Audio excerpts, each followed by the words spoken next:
دیکھو اسلام میں جو پہلا فرقہ پیدا ہوا ہے وہ قرآن و حدیث کے نام پہ پیدا ہوا ہے، خوارج۔ وہ بڑے عبادت گزار بھی تھے اور قرآن کی آیتیں پڑھا کرتے تھے دلیل میں۔ اس فتنے سے اللہ نے بچایا کس کو؟ جنہوں نے صحابہ کو آنکھیں بند کر کے فالو کیا ہے۔ آئی بات سمجھ میں؟ اب ایک فرقہ پیدا ہوا، اس نے کہا کہ اللہ کو دیکھنا ممکن نہیں ہے، اللہ کی زیارت قیامت کے دن نہیں ہوگی کیونکہ وہ تو عقل سے بالاتر ہے۔ لا تدرکہ الابصار، قرآن کی آیت پڑھی کہ نگاہیں اس کا تعاقب نہیں کر سکتی، تو پتہ چلا نہ دنیا میں کر سکتی ہیں نہ آخرت میں۔ صحابہ کا عقیدہ کیا تھا کہ آخرت میں اللہ کی زیارت ہوگی، تو جو صحابہ کو ماننے والے تھے انہوں نے کہا تمہارے دلائل ایک طرف، ان دلیل کا جواب ہمیں آئے نہ آئے، لیکن ہم کس کو مانتے ہیں کہ قیامت کے دن اللہ کی زیارت نیک بندوں کو ہوگی، ختم۔ یہ کیسا قرآن ہے جو صحابہ کو سمجھ میں نہیں آ رہا؟ پھر یاد رکھو صحابہ پہ معاملہ آ کے رکتا نہیں ہے۔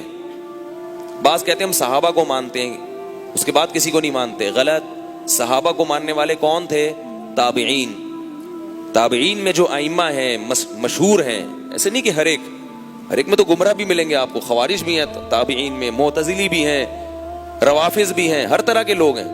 تابعین میں جو اہل سنت والجماعت کے امام سمجھے جاتے ہیں، جن کے فتاوی کو فالو کیا جاتا ہے، حدیث میں جن کو امام سمجھا گیا ہے، پھر ہم ان کو فالو کرتے ہیں، پھر ان کے شاگردوں کو فالو کرتے ہیں، پھر امت نے جن پر اعتماد کیا۔ امام بخاری کو ہم کیوں مانتے ہیں محدث؟ امت نے کہا، ورنہ ہمارے پاس کوئی قرآن و حدیث سے دلیل ہے کہ امام بخاری محدث ہیں بھائی؟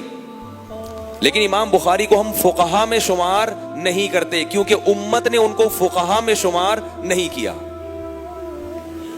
اس کی سب سے بڑی دلیل یہ ہے کہ کہیں بھی فقہی مسئلے پر بحث ہوتی ہے کتابوں میں، اس میں امام بخاری کا تذکرہ نہیں ہوتا۔ امام ترمذی امام بخاری کے شاگرد ہیں، جب بھی کوئی حدیث بیان کرتے ہیں جس میں کوئی اختلافی مسئلہ ہوتا ہے، اس میں ابو حنیفہ کا قول ذکر کریں گے اہل کوفہ کے نام سے یا امام حنیفہ کے نام سے، عبداللہ بن مبارک کا قول ذکر کریں گے، امام احمد کا، امام شافعی کا، اپنے استاذ امام بخاری کا قول ذکر نہیں کرتے کیونکہ وہ جانتے ہیں کہ ان کو حدیث میں شہرت ہے۔ قرآن و حدیث سے جو مسائل نکالنے کا فن ہے اس میں اللہ نے ان کو شہرت اور مہارت نہیں دی۔ تو امت نے حدیث میں امام بخاری پر اعتماد کیا، فقہ میں کس پر اعتماد کیا ہے؟ چاروں ائمہ پر۔ تو اب اگر کوئی کہے نا دلیل کیا ہے، دلیل تو پھر محدثین کی بھی کوئی نہیں ہمارے پاس۔ تو اس لیے آپ قرآن و حدیث کو فالو کریں، مگر قرآن و حدیث کی وہ فہم جس پر صحابہ تابعین چلے، ائمہ اربعہ چلے، سمجھ رہے ہو بات کو؟ ان کو فالو کرنا پڑے گا۔